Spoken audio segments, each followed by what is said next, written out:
दुर्गाडी गणेश घाटावरील जाण्या येण्याच्या रस्त्यासह इतर सुविधांचे नियोजन करा। शहर प्रमुख Ravi Patil. KDMC smart city police अधिकाऱ्यांसह केली पाहणी।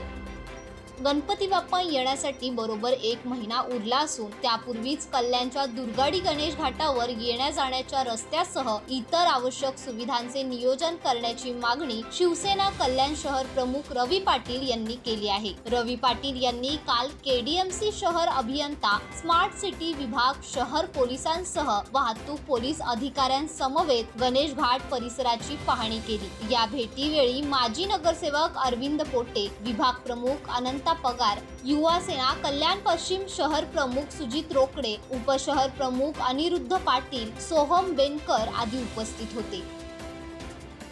गणेश घाटाची पाहणी एवढ्यासाठी केली की कल्याण शहरामध्ये हा अतिशय मोठा असा दुर्गाडी किल्ल्याचा घाट म्हणून ओळखला जातो आणि या गणेश घाटावर सध्या स्मार्ट सिटीच्या माध्यमातून कामं सुरू आहेत आणि रस्ता जो मुख्य येण्याचा आणि जाण्याचा मार्ग या ठिकाणी मागच्या वर्षीसुद्धा ही अडचण निर्माण झाली होती आणि मागच्याच महिन्यात 18 तारखेला शिवसेना शाखेच्या माध्यमातून एक पत्र आयुक्त मॅडमना यांना दिलं होतं की या ठिकाणी रस्ता एकच आहे तर मग जायला रस्ता कुठे आहे।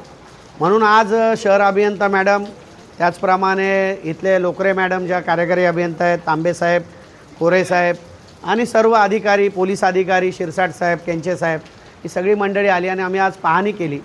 या ठिकाणी पाहणी करताना एक गोष्ट आम्ही त्यांना समजवली की बाबा, जर गणपतीचं या ठिकाणी विसर्जनाच्या दृष्टिकोनातून जर नागरिक या ठिकाणी येतील तर ते जातील कसे? उलटे गेले तर पूर्ण ट्रॅफिक आणि पूर्ण वाहतूक कोंडी या ठिकाणी होईल। मग अशा परिस्थितीमध्ये पूर्णपणे आपलं नियोजन असणं आवश्यक आहे। 1 महिन्यापूर्वी आपल्याला नियोजन करण्याची आवश्यकता आहे। पाऊस खूप मोठ्या प्रमाणात सुरू आहे, परंतु त्यांनी आम्हाला शब्द दिला आहे की कुठल्याही परिस्थितीत आपण या ठिकाणी रस्ता येणारा आणि जाणारा हाच खूप चांगल्या पद्धतीने करून नागरिकांना सुटसुटीत असं गणेश विसर्जनाला कुठली अडचण निर्माण होणार नाही याची आपण काळजी घेऊ। आणि आज त्यांनी तो शब्द दिला आणि मला पूर्ण खात्री आहे की 7 तारखेला गणेश बाप्पाचं आपलं आगमन होणार आहे। त्यानंतर 1.5 दिवस, 5 दिवस, 7 दिवस गौरी गणपती आणि त्यानंतर 10 दिवस असं पूर्ण विसर्जनाचा काळ असतो। त्या विसर्जना काळामध्ये कुठेही अडचण निर्माण होणार नाही। सर्व या ठिकाणचे रस्ते असतील, या ठिकाणची जी काही इतर व्यवस्था असेल ती व्यवस्था चोखपणे पार पाडतील असं पोलीस खात्याने आणि महापालिकेने शब्द दिलेला आहे। रस्त्याच्या खड्ड्याबाबत वारंवार आम्ही आयुक्त महोदय, त्याचप्रमाणे आपले कार्यकारी अभियंता, शहर अभियंता यांना वारंवार आम्ही सर्व वेळोवेळी सुचवत असतो, परंतु थोडा पाऊस जास्त असल्याकारणाने त्या ठिकाणी खड्डे बुजवणं थोडं अडचणीचं होतं आहे।